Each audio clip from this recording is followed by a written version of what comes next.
Alright guys, we are here with the organ systems model. We're going to step through it from the top all the way to the bottom. So first off, we want to start with our oral cavity. That is this space right here. Now below that is going to be our tongue, and above that is going to be our hard palate. So this bone right here is our hard palate. Our soft palate is right back here, and that leads into our uvula, which is right here. Now the palatoglossal arch is going to be the space right here between our tongue and our soft palate. So right here is your palatoglossal arch. Now we're going to talk about our pharynxes. So we have three pharynxes. Our first is our nasopharynx, and that's going to be this area right off the nasal cavity behind our uvula. Next pharynx is going to be our oropharynx, and that's going to be right here, right off of our oral cavity.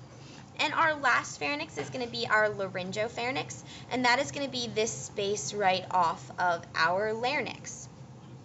After that, our food is going to be dumped into our esophagus, and it's going to go all the way down to our gastroesophageal sphincter right here. Next, we're going to talk about the liver. This is our liver right here, and then this is our gallbladder, which is near our liver.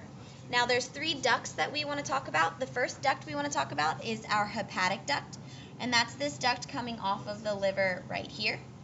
The next duct is the one coming off of the gallbladder, and that's our cystic duct right here.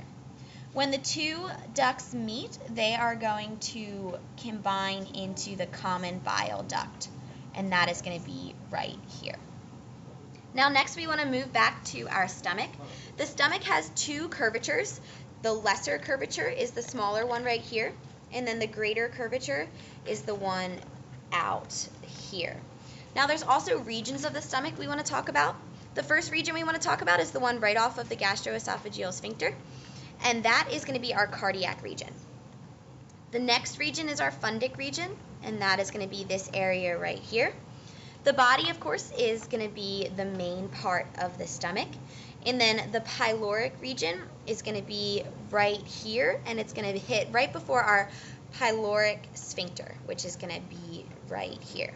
Now these folds in the stomach, they help the stomach expand and contract when you eat food, and they are called rugae. Moving right on, we want to talk about our pancreas. Right here is where you're going to find your pancreas. This is the head of your pancreas, the body, and then the tail. And within your pancreas, you're going to find your pancreatic duct. Now we want to talk a little bit about our small intestine. So to talk about our small intestine, the first part of the small intestine we're going to talk about is this area right here, and that's known as the duodenum. Inside the duodenum, you can see that there are these circular folds, also known as your plicae circularis, and they're going to be found all through your small intestine. Now, your major duodenal papilla is going to be a spot right in here where your pancreatic duct and the ducts from your liver are going to empty out into the duodenum. Again, that's your major duodenal papilla. Now, as you go all the way through your small intestine, the last part of your small intestine you're going to hit is your ileum, and that is going to empty out into the large intestine. And the part of the large intestine that it's going to empty out into is your cecum. So this space right here is going to be known as your ileocecal valve. Now we want to talk about our large intestine, so we'll put the transverse colon back on. Your large intestine is also broken down into pieces, so we'll talk about first, we already mentioned it, this is your cecum right here, and then your appendic part that comes off of your large intestine is going to be right here. Now next we're going to talk about our parts of the colon. So first you're going to have your ascending colon, this is your transverse colon, and then this would be your descending colon.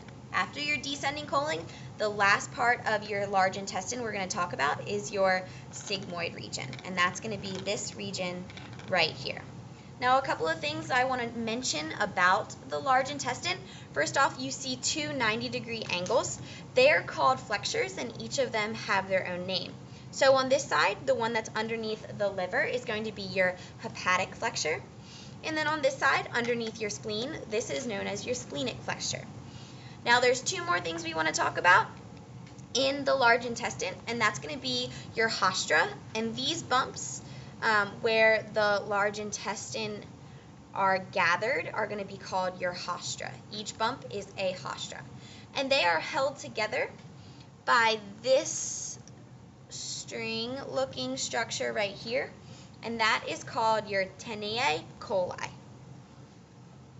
Now the last thing I want to talk about on this structure before we finish up is going to be your omentums. Now your omentums are going to be not shown on this model, but there's two of them. You have a greater omentum and a lesser omentum, and they're connective tissue that covers this area. So your first omentum is going to be your lesser omentum is going to be up here near your stomach, and then your greater omentum is going to cover all of your large and small intestine.